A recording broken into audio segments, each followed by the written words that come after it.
안녕하십니까. 저는 노크교회 박찬열 목사입니다. 여러분, 희생이라는 단어, 교회에 오면은 참 많이 듣죠.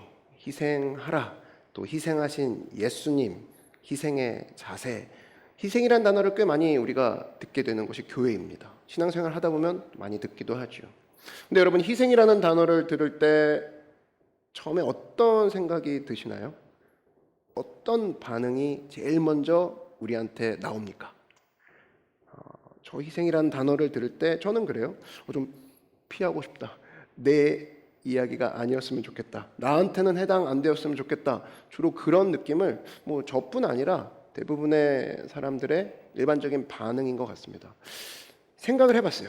왜 사람들이 희생에 대해서 그런 최초의 반응을 보이기 시작할까?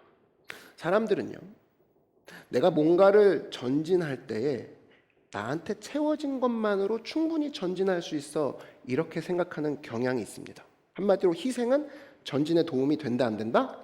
안 된다라는 거예요. 그래서 희생이 굳이 내가 지금 전진하고 성과를 맺는 데 있어서 희생은 도움이 안 돼. 채워진 것으로 충분해. 이런 생각을 갖는다라는 거죠. 그래서 희생이라는 단어가 거부감이 드는 겁니다. 근데 과연 그럴까? 과연 그럴까? 쉽게 얘기해서 여러분, 자동차가 있어요. 운전을 하고 갑니다. 근데 기름이 떨어졌어요? 그럼 우리가 제일 먼저 어디로 가죠? 주유소를 갑니다. 주유소에 가서 기름을 채우죠. 자, 그러면 기름을 채우는 것으로 이제는 차가 굴러가야 되는데 과연 기름 채우는 것으로 차가 굴러갈 수 있을까? 그럴 수 없다라는 거예요. 그 뒤에 굉장히 중요한 한 동작을 해야만 하죠. 바로 시동을 걸어야 되는 겁니다. 시동은 뭐예요? 지금 다들 처음 듣는 느낌처럼 보고 있는데 되게 당연한 얘기를 하고 있는 겁니다. 시동을 건다는 건 바로 뭐냐? 기름에 불을 붙인다는 거예요. 한마디로 기름이 사라져야지만 차가 1cm라도 굴러갈 수 있다는 거죠. 만약 이 동작이 안 한 상태에서 만약에 기름을 채워 넣기만 하면 갈 수 있을 거야라는 그 확신 가운데 기름을 계속 채워 넣는다 한들 시동을 걸지 않으면 차는 절대로 굴러가지 않을 겁니다. 무슨 이야기냐?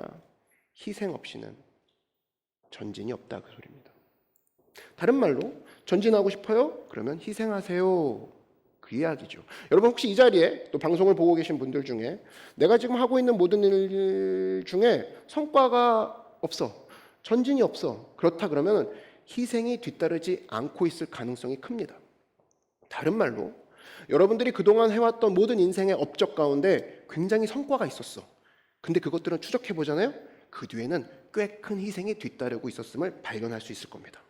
한마디로 희생은 우리에게 전진을 가져다주는 원동력이 된다는 거예요. 저는 그런 얘기를 들어봤어요. 희생이라고 했을 때 네가 원하는 것을 향해 희생하지 않으면 네가 원하는 것이 희생될 것이다. 저는 그런 얘기를 들어봤습니다. 예를 들면 이런 거죠. 네가 건강을 원해? 건강을 원하는데 건강을 위해서 네가 희생하지 않잖아? 그러면 건강이 사라질 거야. 네가 원하는 그 건강이 희생되어질 거야. 맞는 얘기라고 생각합니다. 여러분이 원하는, 직장에서 원하는 포지션이 있죠? 근데 그 포지션을 위해서 여러분들이 희생하지 않아요. 그러면 그 원하는 포지션은 결국에 사라질 거야. 희생되어질 거야. 여러분들이 원하는 가족 상이 있죠? 사랑하는 가족 상이 있어요. 근데 그 가족으로 해서 희생하지 않잖아? 그러면 네가 원하는 가족들은 희생되어질 거야. 사라질 거야. 그 소리입니다. 그래서 희생은 우리로 하여금 전진하게 하는 힘이 된다라는 겁니다. 로마서 12장에서 사도 바울이 이런 얘기를 하죠. 1절에 보면 너희는 거룩한 하나님의 산 제물이다. 이는 하나님의 영적 예배니라. 이런 구절이 등장합니다. 우리는 이 내용을 딱 들으면서 처음 드는 생각이, 와, 나에게 거룩한 산 제물이라고?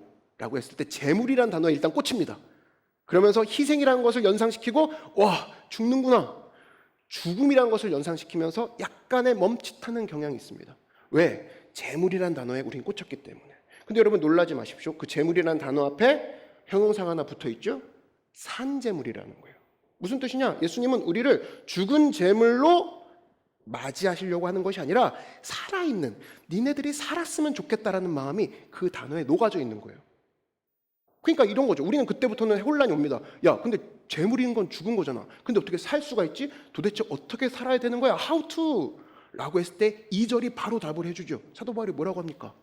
너희는 이 세대를 본받지 말고 오직 마음을 새롭게 하여. 이게 살아있는 재물에 사는 방법 바로 알려주는 거예요. 그럼 이쯤 되면 우리도 또 꽂힙니다. 야, 그래, 이 세대를 본받지 말고 그러면 거기에 우리가 집중을 한번 해보자.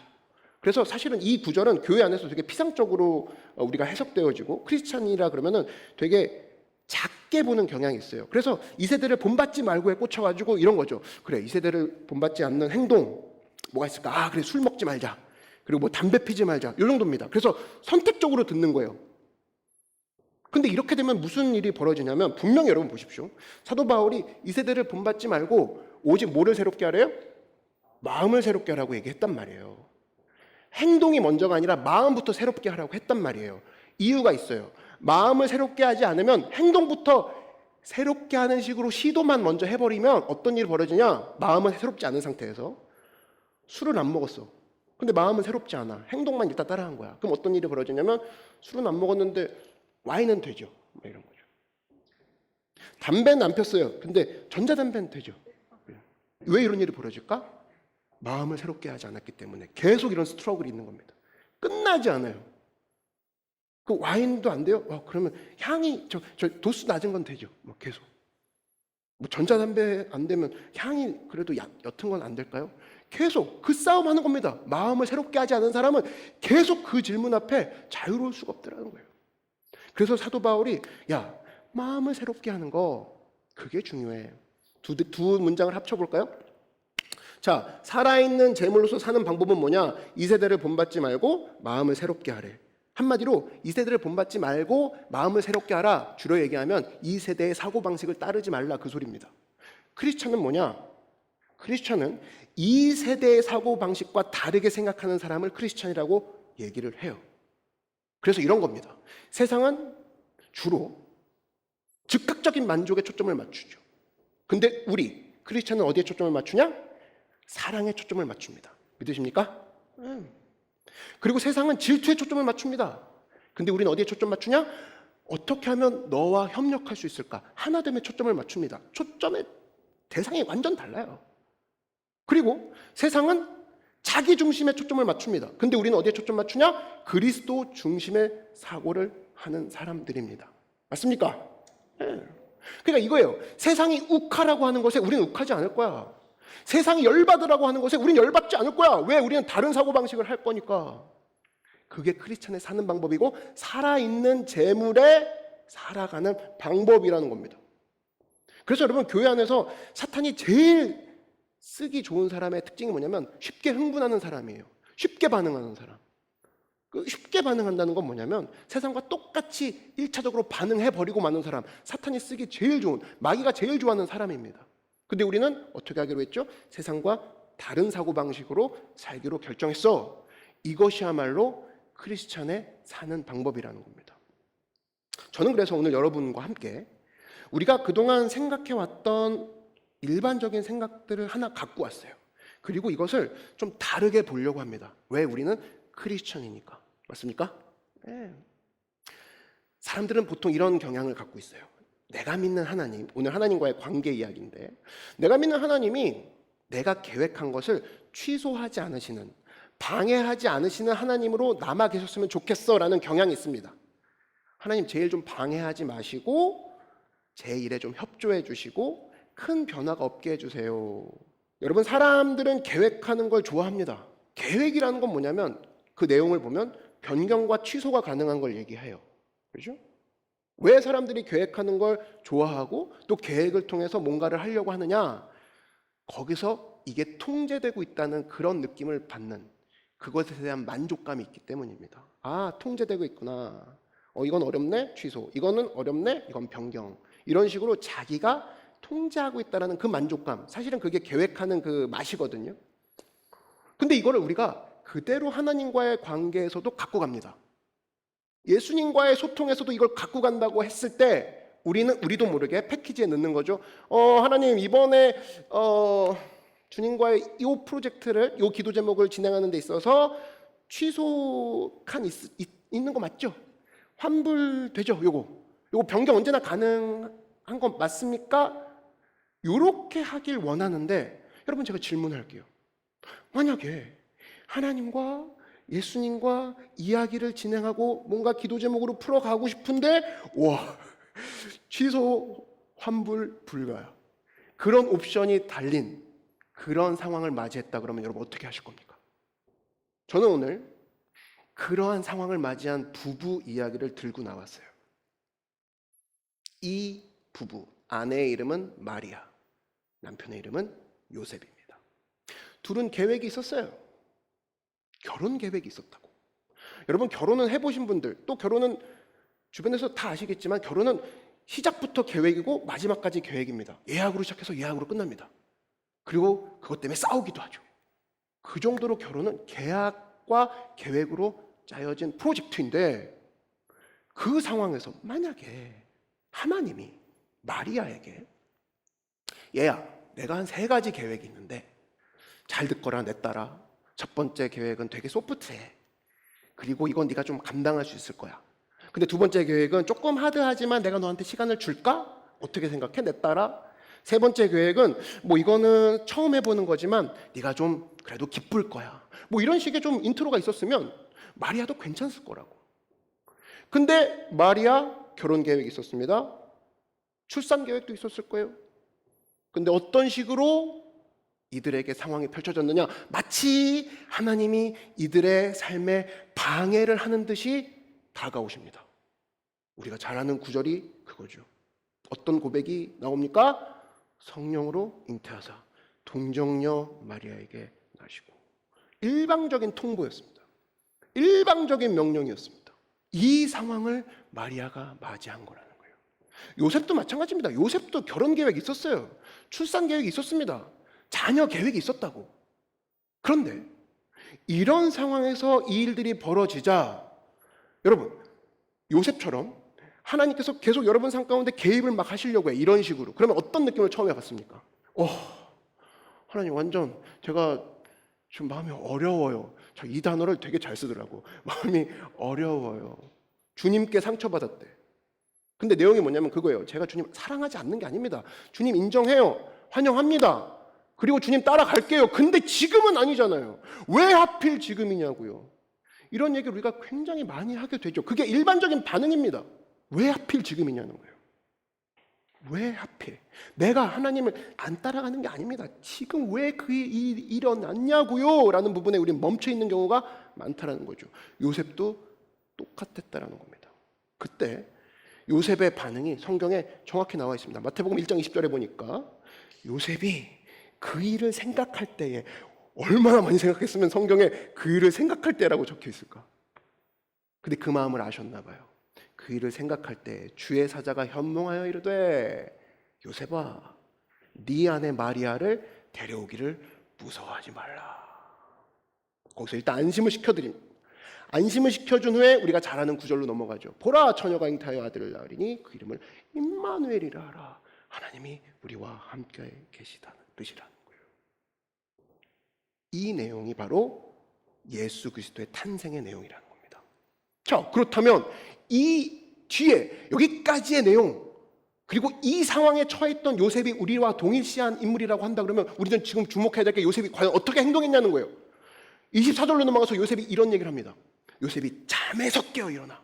제일 먼저 그는 잠에서 깨어 일어나길 먼저 시작했다는 거예요. 그 다음에 뭐 했습니까? 오늘의 핵심 구절. 주의 사자의 분부대로 행하여. 하나님의 명령대로 행하기 시작했다는 겁니다. 혹시 이 자리에 요셉과 같은 사람, 이 방송을 듣고 보는 사람들 중에 요셉과 같은 사람이 있을 줄 믿습니다. 뭐냐면 모든 게 엉망이 돼버렸어요. 캔슬되고 체인지되고 말도 안 되게 흘러가고 내가 수습해야 될 것만 같고 그런 사람이 혹시 있다면 이것은 일이 망쳐지고 있다는 뜻이 아니라 하나님이 모든 일에 개입하기 시작했다는 의미일 수도 있다는 것입니다. 요셉은 주의 사자의 분부대로 행하기 시작했어요. 그랬을 때 그에게 3가지 구체적인 일이 일어납니다. 첫 번째, 삶의 방향이 정해집니다.